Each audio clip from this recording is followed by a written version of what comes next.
Salut à tous, j'espère que vous allez bien. Alors aujourd'hui, lors de cette 7e épisode, nous allons consacrer toute notre vidéo pour voir les balises médias. Dans un site web, si vous voulez avoir beaucoup plus de représentations de vos contenus médias, vous avez besoin de comprendre la plupart des balises, nous permettant d'avoir des carousels, nous permettant d'avoir des images, d'avoir même des vidéos ou même des audios sur notre plateforme. Donc sans plus tarder, nous allons voir ça sur mon écran.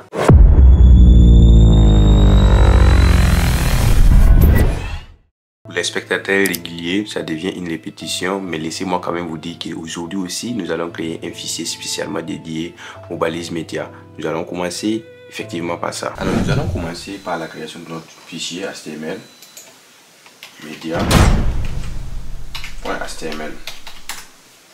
Dans ce fichier, nous allons aussi ajouter notre démarrage du document par les points d'exclamation. Ainsi, au niveau des titres, nous allons les changer pour juste avoir média.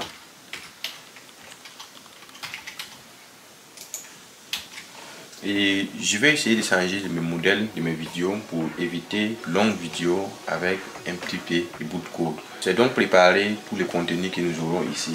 Je vais par la suite vous expliquer chaque élément important du code que j'ai préparé pour vous. Commençons par ajouter tous les contenus que j'ai déjà préparés. Là, c'est les liens de mes contenus.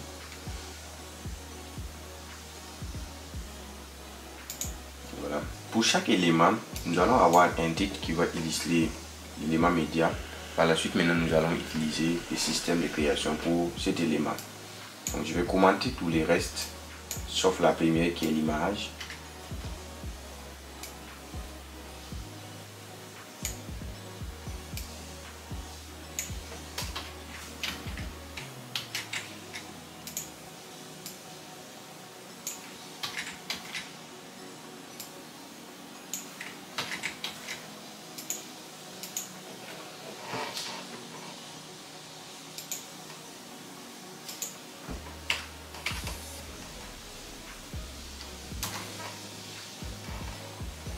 La balise image, elle sert tout simplement à afficher une image sur votre page. Et voilà comment on peut l'écrire. Vous allez avoir la balise image comme ce que je vous avais présenté. C'est notre longue vidéo. Après, vous avez la source qui va occuper la place de l'image. Ici, je ne vais pas mettre un placeholder. Un placeholder, c'est un système de données qui se trouve en ligne, que les développeurs peuvent utiliser aussi et faire les tests. Ici, je vais mettre notre image que j'avais créée, donc image. Je vais aussi ajouter quelques balises de style, mais ce n'est pas du CSS du moins. C'est intégré nativement dans l'HTML qui va déterminer la taille de mon image. Le width, c'est la largeur, et au niveau du height, c'est la hauteur de mon image. Donc je vais le mettre en auto pour ne pas déformer le cadrage de mon image.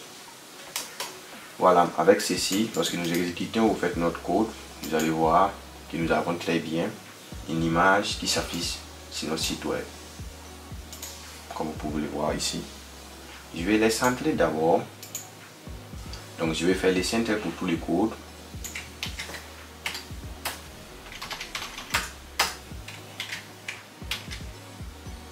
Et bien si nous le trouvons sur notre site web, nous allons voir que notre image est bien centrée par là.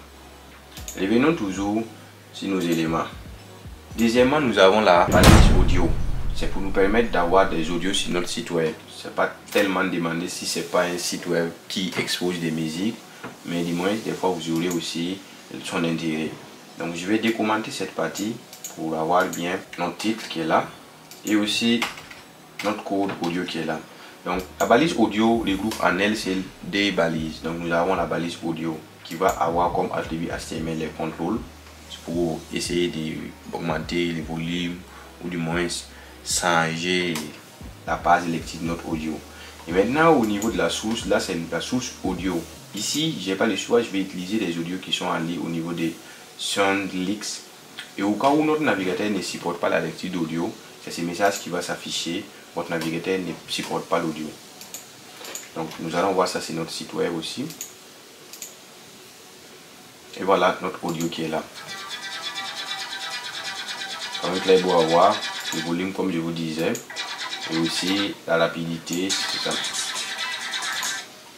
Nous allons continuer maintenant avec une balise qui est tellement importante, qui est aussi la vidéo. Les vidéos là, on utilise sur presque tous les sites web. Vous allez voir les sites web où au niveau de la page d'accueil, il y a des éléments qui sont mouvants comme des illustrations, Des fois ça peut être des vidéos pures, des fois ça peut aussi être des images vives. Donc nous allons décommenter cette partie. Désolé, au niveau du titre plutôt. Cette balise vidéo joue les mêmes effets comme la balise audio et aussi comme la balise image. Pourquoi je vous dis ça? Parce qu'au niveau de la vidéo, nous avons la taille qui peut se régler comme si on était avec une image. Vous pouvez remarquer, nous avons les widths ici. On peut aussi avoir les hits, on va les mettre à auto ou bien on peut aussi changer pour déformer notre vidéo. Par la suite, nous avons control qui est comme la balise audio. Et aussi nous avons source qui est là, qui va être aussi comme la balise audio qui a aussi sa balise source. Et au niveau de SLC, nous allons mettre maintenant les liens de notre vidéo. Ici, nous allons garder une vidéo qui est W3 School. Ça va être super rapide pour ne pas charger notre fichier que je vous envoie ici, les canaux Telegram. Et ici, on a le type de la vidéo. Vous pouvez préciser MP4, vous pouvez aussi préciser tout type de vidéo.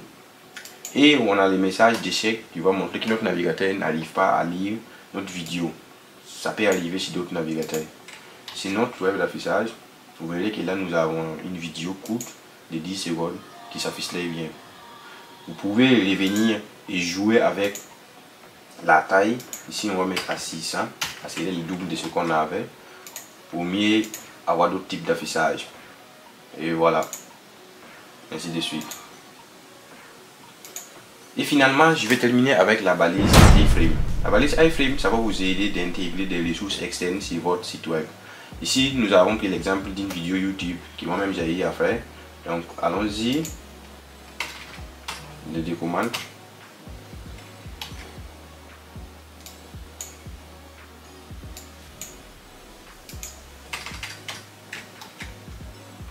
Je vous explique cette balise. On a iframe, nous avons la taille aussi qui est comme la taille que je vous avais montré, width. Nous l'avons mis à 560. Et ici, nous avons aussi mis une hauteur à 315. Ces données, ça vient directement de YouTube. Nous avons la source qui est la source de ma vidéo YouTube. Et nous avons le titre qui est le titre au fait de la vidéo qui se trouve sur YouTube. Après, nous avons form border. Form border, c'est le border au fait de l'espace qui va couvrir notre vidéo. Si vous le changez à plus de 1, vous allez voir des bordures qui seront autour de votre vidéo. Et nous avons maintenant Hello. Hello, c'est vraiment des objets que nous allons récupérer directement de YouTube pour l'intégrer sur notre site web. Cette partie, elle est facultative, mais elle est beaucoup plus mieux même pour pouvoir avoir vraiment toutes les informations de YouTube sur notre site web. Je vais vous montrer ceci et vous allez voir que c'est comme si nous les trouvons sur YouTube, sur les sites web que nous venons de faire. Après enregistrement, lorsque nous rendons sur notre site, vous verrez que là, nous avons une page comme si c'était vraiment YouTube pur qui est là. Je vais enlever quelques éléments.